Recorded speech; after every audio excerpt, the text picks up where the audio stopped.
કોળી સમાજના દિગ્ગજ નેતા પરસોત્તમ સોલંકીના પુત્ર દિવ્યેશ સોલંકી 2027માં ચૂંટણી લડશે તેવા સંકેત સામે આવી રહ્યા છે. ભાવનગરના વલભીપુરમાં કોળી સમાજનું સંમેલન યોજાયું હતું અને તેમાં કોળી સમાજના રાષ્ટ્રીય ઉપાધ્યક્ષ પ્રવીણભાઈ દ્વારા જણાવવામાં આવ્યું હતું કે દિવ્યેશ સોલંકી આવનારી 2027ની ચૂંટણી લડશે, ચૂંટાશે અને મંત્રી પણ બનશે તેવા સંકેત દર્શાવવામાં આવ્યા હતા. ન આવતા પણ આ ઉંમરમાં ને તો બાપુજી મિનિસ્ટર છે એને ક્યાં કાંઈ ઉપાધિ છે? શું લેવા દોડવું? બાલ બચ્ચા, ફેમિલી, ભગવાને બધું આપ્યું છે, શાંતિથી બેસી રહે, જરૂર નથી.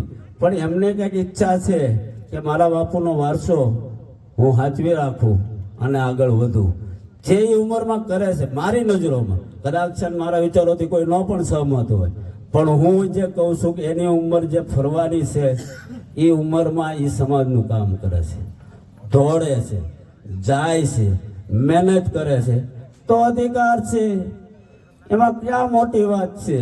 તમે કીધું અત્યંત ચૂંટણી, હું તો કોઈ ગેરંટી આપું મંત્રી બનશે. કોળી કેમનો રેકોર્ડ બનાવે? નાની ઉંમરમાં મંત્રી કોળી સમાજનો દીકરો બને, એમએલએ એવું લેવા થાય. આ વાતમાં રાજ્યો તો તાળી તો પાડો. તમારો રેકોર્ડ થાય કોળી સમાજના યુવાનોમાં, પછી બળુભાઈ થાય, દીવુભાઈ સોલંકી થાય તો એ સારી બાબત છે ને, એમાં કોણ છે ખરાબ વાત છે? અને રાજકારણમાં જે વ્યક્તિ હોય એ રાજકારણ ન કરે શું કરે? ચૂંટણી લડી શું છે? દવાખાના ખોલે? એ ચૂંટણી જ લડે.